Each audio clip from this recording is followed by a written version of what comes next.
All right, good morning, South Texas. I hope your day has gone well. There was another crisp start to our day where we had temperatures in the 40s and 50s across the region, but we do have a little bit of a change that's going to be happening here over the next few days. So I hope you've enjoyed the cooler weather. The humidity is going to make a little bit of a return. I see a lot of people joining in already. Terry says, love the morning when it's cool like this. Yeah, it is absolutely just wonderful out there. Terry says hello to you as well. Irene's saying it was a beautiful weekend, and yes, it really was. It was a wonderful weekend with those cooler temperatures as well as with a lot of that sunshine that we had at times. Now, molds are coming in at light levels for today. We have 480 there, 330 for ragweed, which makes me happy. Ragweed typically gets me sneezing, so it's nice to see the allergens down.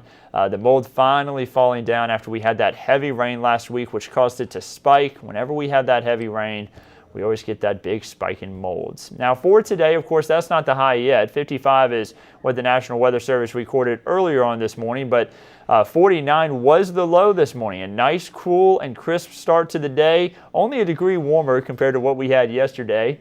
The record low was 45, so we were not too far off from the record coolest temperature for this day, which was set back in 1903. You saw how much rain we've had for the month, too, 5.6 inches.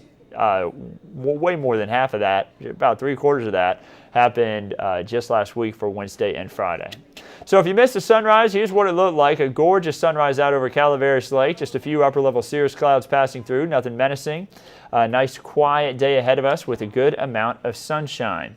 Ann says, congratulations, good morning, and congratulations on your upcoming wedding. Thank you so much, Ann. I appreciate that. Mark says, hello from New Braunfels. Hello to you. And Jasmine's saying, love the cooler weather. When will it be permanent? And the answer is, we're moving into the cooler months. It is going to be, bouncing back and forth here as we head throughout the next few weeks, but don't worry, that cooler weather's coming in. We just don't want anything like February, right? Let's hope we can make it through this winter without any big winter storms like last year. Let's take a look at Calaveras Lake now. We talked about the time lapse earlier on and the sunrise, but now we have that beautiful blue sky overhead, just a couple passing clouds out at Morgan's Wonderland Camp there in northern Bexar County. And then looking towards downtown from our station here in the Medical Center in the northwest side, it is looking absolutely stunning. That skyline always looks nice, whether you got the cloud cover out there or the sunshine. Temperatures right now showing 60s and 70s, and notice the winds. They're starting to turn more to the southeast. Remember, our moisture source here in South Texas is the Gulf of Mexico, so when we start to get more southeasterly winds, we start to see humidity climb up, and we already have dew points back into the lower 60s for George West and Beeville. That trend is going to continue over the next couple of days as southeasterly winds pick up. And you're going to notice that humidity tomorrow morning not going to be as crisp as what we had this morning. The comfort index is going to kind of show that. Watch the timeline as we go through. Right now we're cool and dry. We'll be hot and dry, really more warm and dry this afternoon, but we'll start to creep back over into the muggy and humid side as we make our way into tomorrow morning, but hanging out in that kind of ideal region as we make our way into the latter parts of tonight. So with those southeasterly winds, we continue to have the humidity climb as we were just talking about, and you see as we head into Wednesday, Thursday, Friday, Saturday, dew points back into the mid-60s, very humid out there, and again, you are going to really notice that. To go along with the humidity, it will also be a lot warmer out there. Temperatures are going to be climbing back into the 80s for highs. For today, though, a beautiful day to maybe have lunch on the patio. Maybe you go head down to the Riverwalk or the Pearl area and go take a stroll just with how nice it is. I may go take a stroll outside myself for lunch break just because it is going to be so nice out there. A lot of sunshine, temperatures into the 70s, and a wider look across the state of Texas shows it's not just dry for us. Much of the state not seeing really much in the way of cloud cover until you get off towards West Texas and Big Bend National Park. And then there's some shower activity off across the Rio Grande into portions of Mexico. All this Pacific moisture not able to hold together by the time it gets over here to South Texas.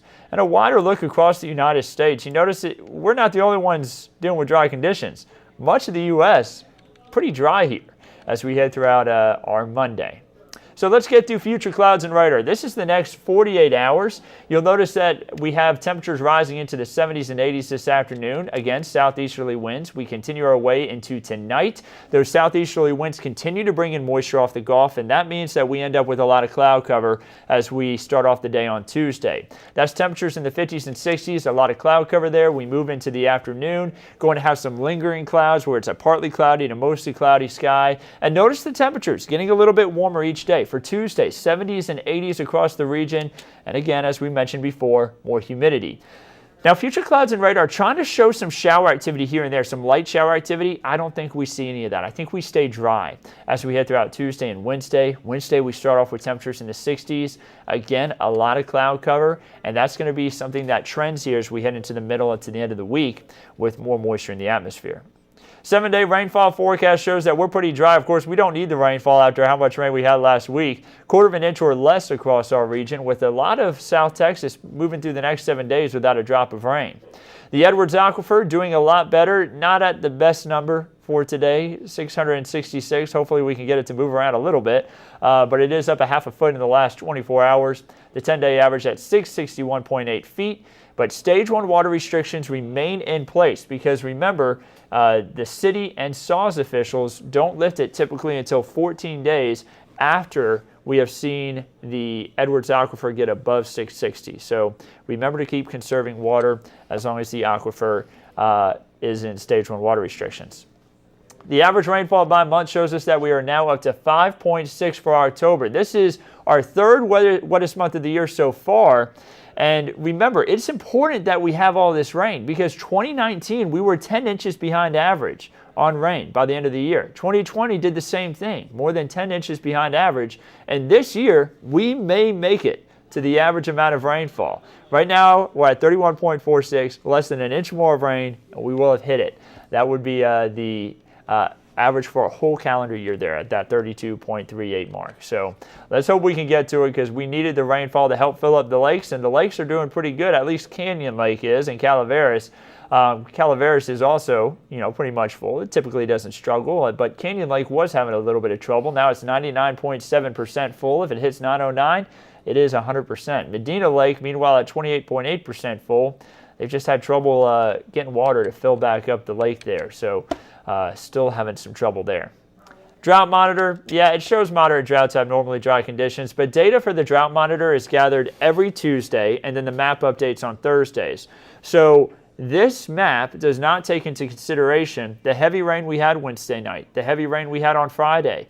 But once it does take that in tomorrow, and then the map updates on Thursday, you will see some major improvements as far as the drought is concerned. So let's get to that 7-day forecast. For your 7-day forecast, having temperatures in the 40s and 50s for lows, 70s and 80s for highs. As we head into the middle to end of the week, that's going to be when the humidity really climbs. An 87 for the high on Saturday. Really warm, really humid. 20% chances for rain to go along with it there as we head into the weekend. So just get ready. We're going to be on a little bit of a roller coaster here these next few weeks, probably going up and down as far as the temperatures are concerned. This is typically that time of year where we deal with that. But what about the 8 to 14-day outlook? Let's look at the very end of October. Looks like below average rainfall possible for our region and then above average temperatures. So maybe temperatures in the mid to upper 80s still possible as we head into the end of the month. Your Lone Star 3-day forecast, we'll be traveling across the state over the next 3 days. Looking like we're going to have some pretty nice conditions, but also fairly warm. 70s and 80s for highs each day there all across Texas with a little bit of passing clouds. But it will be drier across much of the state, just like what we're dealing with right now.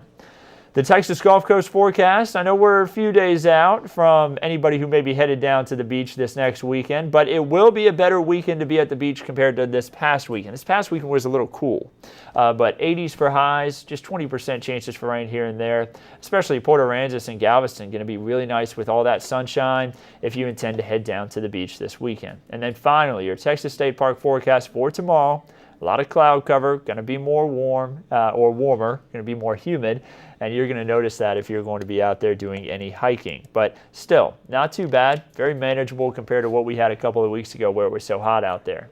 So, y'all, I'm going to bump it back up on the 7-day forecast. I don't see any other questions coming in. I see Pete does say, more rain, please. Ask Bill and the Rhine Eagle to try to help us get some more rain in here.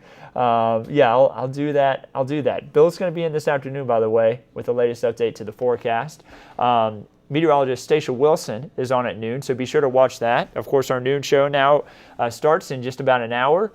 She'll have the latest update to the forecast there. And again, Bill's on at 4, 5, 6, and 10 tonight with the latest updates. And I'm going to be talking in some of our shows this evening about the 1998 flood. Here, I got something here for y'all. One of our producers handed me one of these tapes, and he was not kind. He did not rewind. Please be kind, rewind.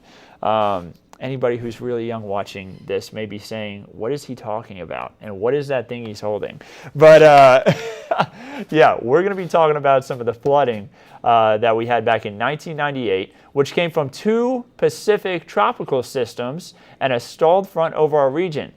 Pacific tropical systems can be big trouble for us. Remember last week, our flooding, it came from one of those Pacific tropical systems, Pamela, as it weakened moving across Mexico. And then we had a cold front come through. Now, thankfully, that cold front didn't stall. If the cold front stalled, that would be a situation similar to the 1998 floods, where we had a ton of rainfall and a serious situation. We'll have some of that video from that flooding, that awful flooding back in 1998 in some of our evening newscasts. So be sure to tune into that. But for now, I'm going to go ahead and leave y'all. Have a wonderful rest of your Monday. Remember, have lunch outside. This is going to be the nicest day all week to do that. Grab one of your coworkers and say, hey, let's go get some lunch outside. Let's go sit on a patio. Let's maybe go for a walk down on the Riverwalk if it's close by, or one of our beautiful trails across the city, because it'll be a great day for that.